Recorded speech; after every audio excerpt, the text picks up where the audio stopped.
In the official account of Ozzy's death on July 22, 2025, the world was told a simple, almost clinical truth, that the Prince of Darkness passed peacefully, surrounded by those he loved most, with the cause listed on his death certificate as acute myocardial infarction leading to out-of-hospital cardiac arrest. But behind this neat summary, behind the sterile language of a medical document, was a far more profound and almost poetic truth. One that told not of a man quietly fading away, but of a legend writing the final note of his life's masterpiece. It was a truth his family initially guarded like a sacred relic, holding it close to their hearts to protect the sanctity of his last act of creation. The reality of Ozzy's final hours was not a tragic collapse into illness, but rather an act of defiance, a demonstration of courage, of love, and of an artistic devotion so fierce that it carried him beyond pain, beyond limitation, and straight into the embrace of the music that had defined him for over 5 decades.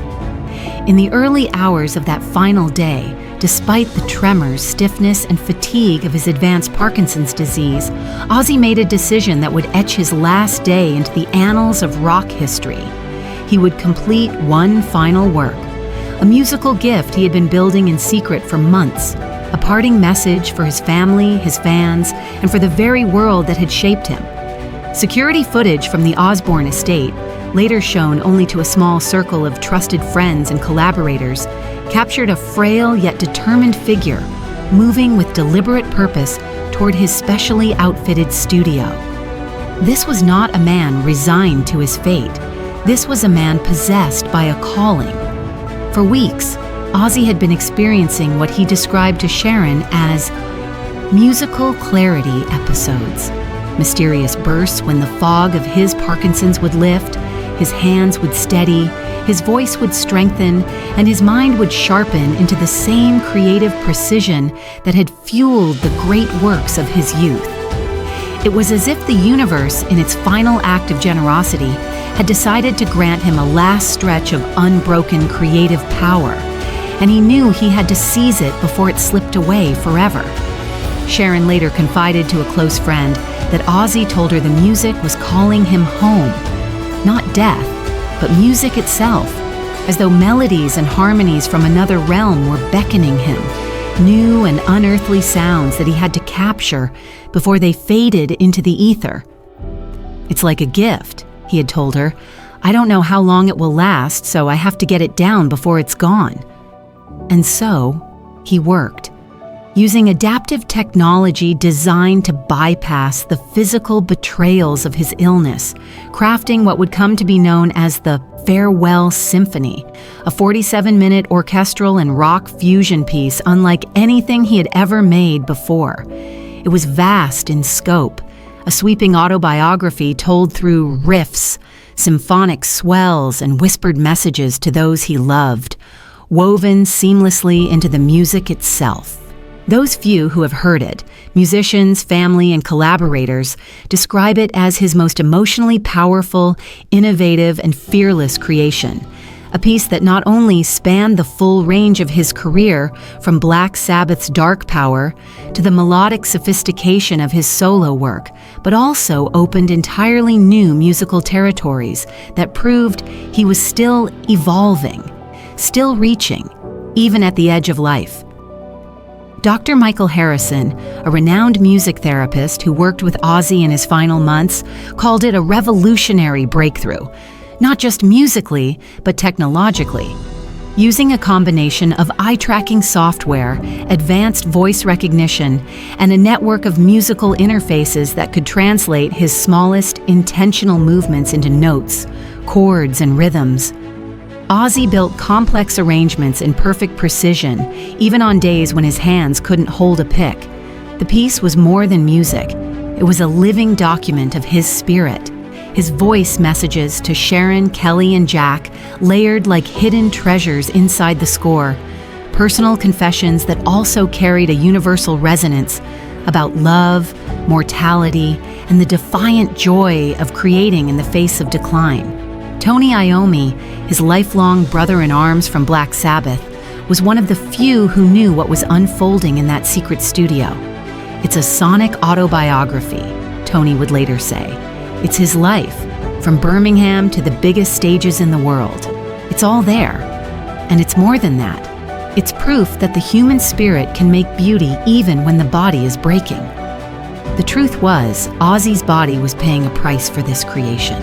Medical records show he had been working closely with his doctors to time his medications for maximum cognitive sharpness, intentionally enduring hours of discomfort so he could work during these precious windows of clarity.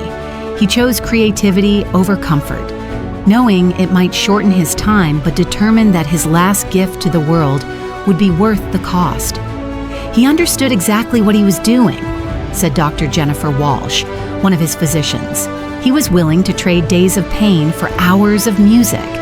And so he worked, sometimes 12 to 15 hours at a stretch, his Parkinson's tremors vanishing as if the act of composing held the power to suspend his illness. Sharon recalled watching him in awe. It was like a miracle. One minute he's struggling to lift a teacup, and the next he's conducting virtual orchestras with perfect precision. But perhaps the most extraordinary part of his final creation was not just the technology or the music, it was the people. Behind the scenes, Ozzy had quietly assembled a network of collaborators from every corner of the musical spectrum.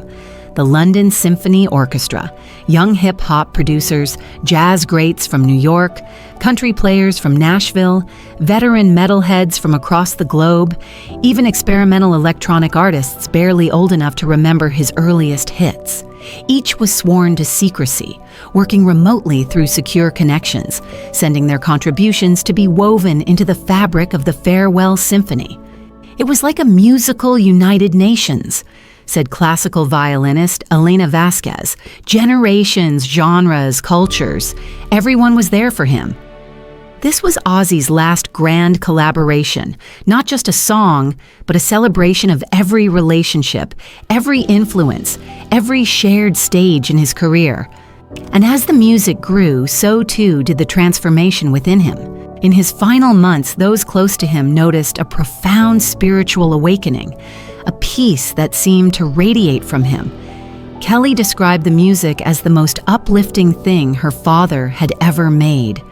It wasn't dark at all. It was beautiful, hopeful. Listening to it made you feel like everything was going to be okay. Ozzy himself told Sharon that working on the piece felt like a conversation with God. Each note, a prayer of gratitude for his family, his bandmates, his fans, even his struggles with addiction. He broke the composition into gratitude movements, each dedicated to someone or something that had shaped his journey. And then came the final day.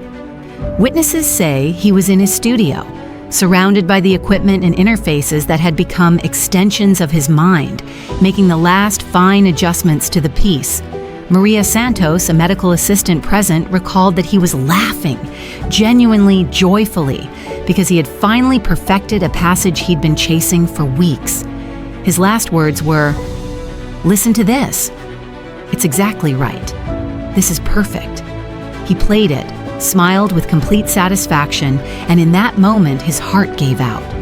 There was no fear, no struggle, just the quiet cessation of a body that had held on long enough to complete its final work. When the medics arrived, they found him still seated at his interface, headphones around his neck, the track still playing. The equipment had even recorded his last moments, the music, his laughter, the words of triumph, and then the silence. The family, faced with their loss, now had another decision: what to do with the masterpiece. They spent weeks listening to it in private, consulting with the collaborators, weighing how and when to share it. Portions were played at his funeral, moving everyone present to tears. But the full composition remains locked away, a sacred heirloom shared only with those who helped bring it to life. From this legacy came the Osbourne Foundation for Musical Accessibility, funding research and technology to help disabled musicians create without limits. Ozzy's innovations have since been adopted worldwide, with MIT founding the Osbourne Laboratory for Adaptive Music Technology and Stanford launching fellowships to carry his work forward. Studios are now installing the Osbourne interface. Labels are seeking out disabled talent, and musicians everywhere are finding ways to create despite physical challenges, all because Ozzy refused to stop making music. His farewell symphony is more than a goodbye.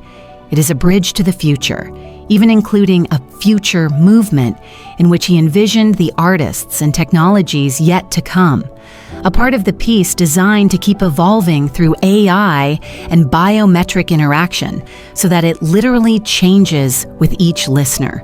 In the end, Ozzy did not die in defeat, but in victory, in a moment of pure creative ecstasy, leaving behind proof that the spirit can outplay the body, that music can outlive the man, and that the final act of a true artist can be his greatest. His heart stopped, but his music didn't, and it never will.